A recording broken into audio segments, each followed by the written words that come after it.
بسم اللہ الرحمن الرحیم۔ السلام علیکم ورحمۃ اللہ وبرکاتہ۔ آن لائن ٹیچر کی جانب سے آپ سب کو خوش آمدید۔ دوستو، آج کی ہماری ویڈیو استخارے کے متعلق ہے۔ بہت سے دوستوں کے کمنٹس ملے جس میں یہ سوال بار بار پوچھا گیا کہ جی آپ نے استخارے کے بارے میں کہا تو ہے، لیکن استخارہ کہتے کسے ہیں یا استخارہ کرنا کس طرح چاہیے؟ تو آج میں آپ کو بتاؤں گا کہ استخارہ کسے کہتے ہیں۔ دوستو، کسی اہم معاملے میں اللہ تعالیٰ سے خیر اور بھلائی طلب کرنے کو استخارہ کہتے ہیں۔ دوبارہ سن لیجئے کہ کسی اہم معاملے میں اللہ تعالیٰ سے خیر اور بھلائی طلب کرنے کو استخارہ کہتے ہیں۔ مثلا کاروبار، شادی، تعلیم یا سفر وغیرہ، کیونکہ انسان کو نہیں معلوم کہ کون سی چیز اس کے لیے خیر ہے اور کون سی چیز اس کے لیے شر ہے۔ استخارے کا مختصر طریقہ کیا ہے؟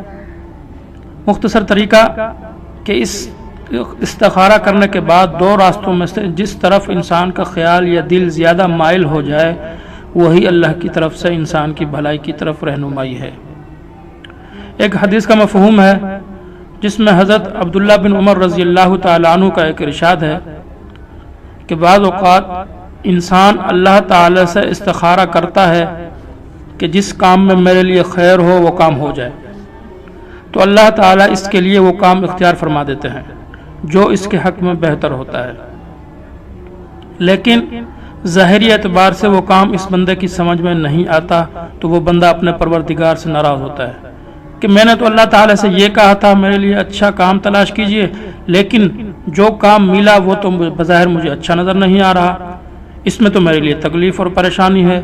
لیکن کچھ عرصے کے بعد جب انجام سامنے آتا ہے تب اس کو پتہ چلتا ہے کہ جی حقیقت میں اللہ تعالیٰ نے جو فیصلہ میرے لیے کیا تھا وہی فیصلہ میرے حق میں بہتر تھا۔ تو دوستو، اس وقت اس کو پتہ نہیں تھا اور یہ سمجھ رہا تھا کہ میرے ساتھ زیادتی اور ظلم ہوا ہے، اور اللہ تعالیٰ کے فیصلے کا صحیح ہونا بعض اوقات دنیا میں ظاہر ہو جاتا ہے اور بعض اوقات آخرت میں ظاہر ہوتا ہے۔ اس روایت میں چند باتیں قابل ذکر ہیں جو کہ آپ لوگوں کو سمجھ لینی چاہیے۔ پہلی بات کہ جب کوئی بندہ اللہ تعالیٰ سے استخارہ کرتا ہے تو اللہ تعالیٰ اس کے لیے خیر کا فیصلہ فرما دیتے ہیں۔ اس بارے میں لوگوں میں طرح طرح کی غلط فہمیاں پائی جاتی ہیں۔ عام طور پر لوگ یہ سمجھتے ہیں کہ جی استخارہ کرنے کا کوئی خاص طریقہ یا کوئی خاص عمل ہوتا ہے، اس کے بعد کوئی خواب نظر آتا ہے اور اس خواب میں ہدایت دی جاتی ہے کہ فلاں کام کرو یا نہ کرو۔ تو دوستو، یاد رکھیں کہ حضور اقدس صلی اللہ علیہ وسلم سے استخارے کا جو مسنون طریقہ ثابت ہے اس میں اس قسم کی کوئی بات موجود نہیں۔ اب میں آپ کو بتاتا ہوں کہ استخارے کا صحیح طریقہ کیا ہے اور کس طریقے سے کرنا چاہیے۔ سب سے پہلے آپ اپنا مقصد ذہن میں رکھیں، یعنی آپ کس چیز کے لیے استخارہ کرنا چاہتے ہیں اور کیوں کرنا چاہتے ہیں۔ بالخصوص وہ حضرات جو شادی کے لیے استخارہ کرنا چاہتے ہیں، یا وہ حضرات جن کے گھروں میں بہن بیٹیاں موجود ہیں اور ان کے لیے رشتے آ رہے ہیں لیکن آپ اس پر مطمئن نہیں ہیں کہ آیا شادی کرنی چاہیے، ان کو رشتہ دینا چاہیے یا نہیں دینا چاہیے، تو اس کے لیے استخارہ آپ کو کرنا ہے اور بالکل اچھی اور خالص نیت کے ساتھ کرنا ہے، اور یہ نیت کرنی ہے کہ یا اللہ ہم نبی علیہ الصلوۃ والسلام کے بتائے ہوئے طریقے پر عمل کرنے جا رہے ہیں، لہذا آپ ہمارے لیے بہتری کا فیصلہ فرمائیے۔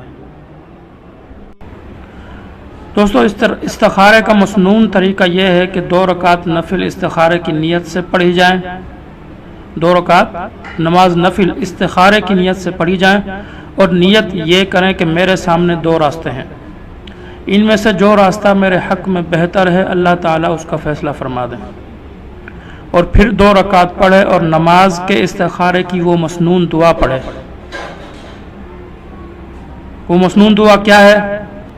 استخارے کی دعا جو آپ کو اسکرین پر نظر آ رہی ہے۔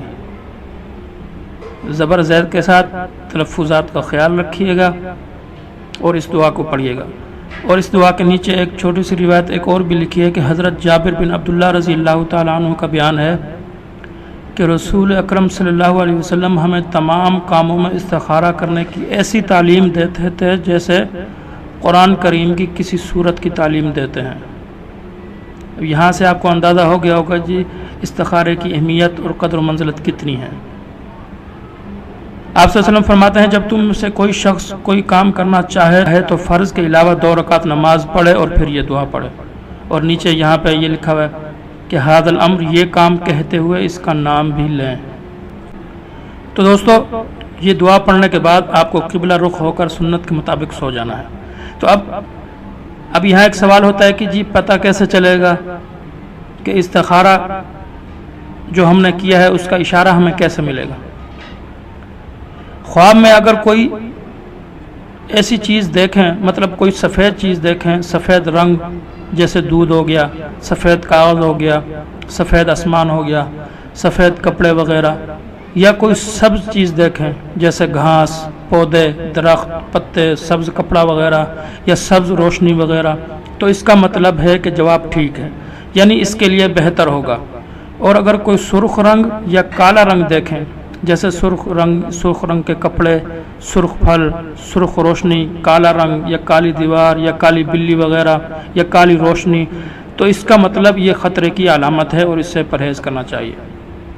اگر خواب بالکل یاد نہ رہے یا کچھ نہ آئے تو پھر 2 راستوں میں سے جس طرف انسان کا خیال یا دل زیادہ مائل ہو جائے تو وہی اللہ کی طرف سے انسان کی بھلائی ہے۔ اور دوسری بات، یہاں ایک سوال ایک اور بھی ہوتا ہے کہ جی استخارہ کتنی دفعہ کرنا چاہیے؟ تو دوستو کبھی تو استخارہ ایک بار کرنے سے جواب یا اشارہ مل جاتا ہے اور کبھی زیادہ بار بار کرنا پڑتا ہے۔